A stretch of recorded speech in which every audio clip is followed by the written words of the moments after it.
So talk artsy to me. Hello, Augusta and beyond. Welcome to another episode of Talk Artsy To Me, where creativity speaks, your weekly dose of color, soul, and creative brilliance. I'm your host, Denise Tucker, and let me tell you, we are leaned in and laced in inspiration today. Whether you're walking the Riverwalk, driving down Walton Way, or chilling with a sketchbook in one hand and a tea in the other, you are exactly where you need to be.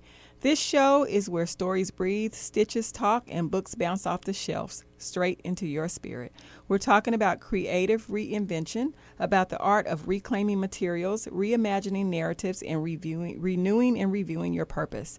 First up, we'll welcome the fabulous Felina Martin, a painter turned fashion designer making waves with her wearable art line, her Her exhibit, and her new eco-conscious fashion class, Renew. Then we'll take a literary leap with EvyDanckers, an award-winning author spinning tales of fantasy, inclusion, and philosophical animals you'll want to follow through the woods of your imagination. So sit back, breathe deep, and let's talk artsy.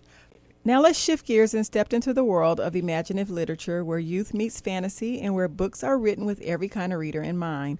Our next guest is an award-winning children's and young adult author whose stories have published across Belgium and the Netherlands. Since moving to Augusta, she's been channeling her creativity into projects that include a pair of kids and their philosophical animal guides, as well as accessible fantasy for teens with learning disabilities. She believes with her whole heart that with the right book, everyone is a reader. Please welcome the thoughtful and brilliant EvyDanckers. Hi. Hi, thank you so much for having me. Well, welcome. Tell us about your journey from the Netherlands to Augusta and how has your environment influenced your writing?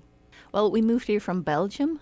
The company my husband's working for is building a copper recycling plant here, and that's what basically brought us to the United States. I always tell people that I meet, we're here to learn you guys how to recycle. Well, I was working full-time as a teacher, French and Dutch in Belgium, and then we moved to the States, where there is not a lot of demand for Dutch-French teachers. And my diplomas aren't valid here, so it could have been a bummer, but I thought, oh my God, I have the opportunity to be a full-time author for the next 3 to 5 years, and that is a mind-blowing, once-in-a-lifetime experience because I don't know a lot of authors that can live from just writing their books. So now I have the time to be a full-time author, and I love it. So I'm fascinated by a couple of characters that I read about in your bio, an 11-year-old boy and girl with philosophical animal companions. Where did that idea come from? Yes. I had already 8 books that were published, and then we moved to the States. And before we moved here, we had a big farewell party. Then my 9-year-old niece came to me and she said, okay, Auntie Evie, I have written the first chapter of a book and you have to write the rest of it while you're in the States. And I thought it was the cutest thing ever. But of course, it was a chapter written by a 9-year-old and she did a tremendous job. But it was about a girl that rode to school, had a flat tire on her bike, and then she got into a fight with her evil teacher. I had always written 12 plus and young adult books, and I thought, what am I going to do with this? So I started thinking about it, and the characters came to life, and for some reason, the main character ended up with 3 talking rabbits that are philosophers Baruch Spinoza and René Descartes. And I didn't know her, and I apologize, I grew up in Europe, but I discovered Maya Angelou, and she is amazing. Mm-hmm. So the 3rd talking rabbit now is Maya Angelou. Okay, and you're working on fantasy stories specifically designed for readers with disabilities. What does that process look like, and why is accessibility in literature so vital to you? So I think if you grow up in the States, you can drive for hours or even for days on end without the language changing. But I grew up in Belgium, and we are 1/5 of the size of Georgia. Same amount of people, though, very crowded place. But we have French and German and Dutch as official languages. If we drive for an hour, the language is going to change. We're close to France, to the Netherlands, to Germany, to the UK. So we grow up in a very multi-linguistic environment. And I was teaching in a school that had over 50 nationalities with a lot of refugees coming from all over the world. And I was their Dutch teacher. Now, I was trying to teach Dutch to children that were like 12 to 16. They had another language that they spoke at home. And I wanted them to read books, Dutch books. But if you want to give them a Dutch book on their reading level, you end up with books like Little Lena is Going to the Circus. But a Syrian refugee does not know what the circus is, and she doesn't care about this little Lena who is 5 or 6 years old. And so that's why I thought there is more need of books that are with easy language and that are about all children and all teens in our society. So I think it's really important to have a very diverse group of people in my books. And if I go to speak about my books in schools in Belgium, I always tell them, either I want you to identify with the characters, because for a lot of kids there who have different ethnicities, different nationalities, it's the first time they read a book about somebody that could be them. And for your average Belgian teenager, it's an eye-opener to the world. So I want my books for some people to be recognizable and for others to be like an eye-opener. Did you have any challenges when you had to introduce your books to an American audience? It didn't work, sadly. So when I moved here, as we were talking about I was writing the book about the philosophers and Maya Angelou, but my Belgian publisher was still in the middle of publishing a trilogy that I had written. So I knew they were not going to publish another of my books in the coming year, and hence I thought, I'll translate it into English and I'll pitch it here. And then I stumbled upon cultural differences, and I sent it out to 105 literary agents, and 100 just basically said, no thanks, which is part of being an author. I can deal with that. But then there were 5 that basically told me, who do you think you are? Because you are a white woman and you wrote a story about a black girl, and that you cannot, because that is not your identity. You can only write from your identity. And I can see what they say if the book is about being black or about growing up, but the book is not about racism. The book is not about growing up as a person of color.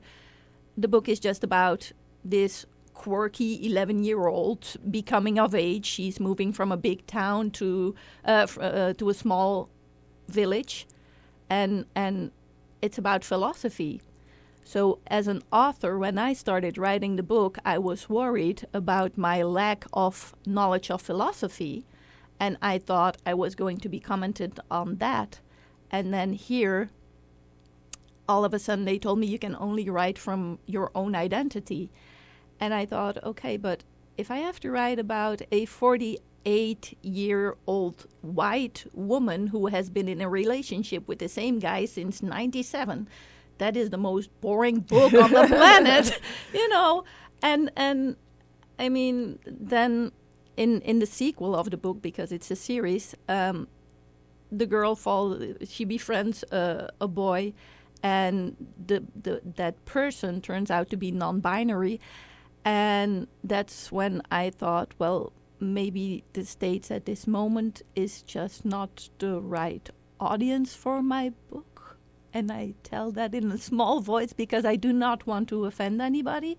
But I think this is a cultural aspect that is bigger here than it is in Europe, because I have talked about it and it made me think, it really made me think and doubt about whether or not I had the right to tell stories from a certain perspective. And then one literary agent told me, okay, if you make the girl white and she can be adopted, but now she's adopted by 2 white males, if you make her white and she can be adopted, but she has to be adopted by a male and a female, then I might want to consider reading your story. And that's when the first time it became relevant for me which color and gender identity and whatever my characters had. Before that, I couldn't care less. Right. I mean, art they is activism, were who though. they are. Art is activism, and I feel like we should be able to create from whatever voice we choose to. If you could sit in a quiet forest with one of your philosophical characters, what question would you ask them? Oh my goodness, that's the hardest question anybody ever asked me. I would think that it would be, am I doing a good job? Yeah. I think one of the reasons I started writing books is because I try to make the world a bit of a better place. And I try to, a lot of things are going on in the world, and I try not to watch the news because it's so depressing and it's scary.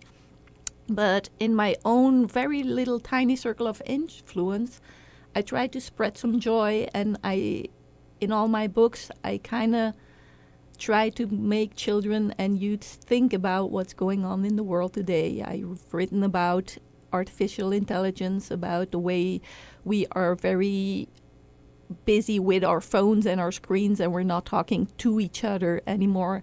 I've written about refugees, and now I've written about this girl trying to find a bit like the meaning of life and philosophy. So that's what I'm trying to do. Well, tell us where we can find your books, or where our listeners can find you. Well, the sad thing is that my books haven't been translated into English yet. Well, Augusta's a big place. There may be some people that can read. Is it Dutch? It's Dutch. Actually, Dutch. I do know a person that can read Dutch, and she's a black woman. Great. So okay. She speaks. That's actually her official language. But okay, nice. Well, I'm looking forward to meeting her. You can find my books in the States. I think you'd have to contact me. Okay. If you're in Belgium or in the Netherlands, you can just buy them in a bookstore or online. Easiest thing is to go to my website. Now, I knew when I moved to the States that I had the most difficult name. It's EvyDanckers. It's not a good name for the States, but it's EVY, and then Dankers is D-A-N as in November, C-K-E-R-S. Okay. So if you Google me, you'll stumble upon my website, and I'm always very happy with feedback. So yes.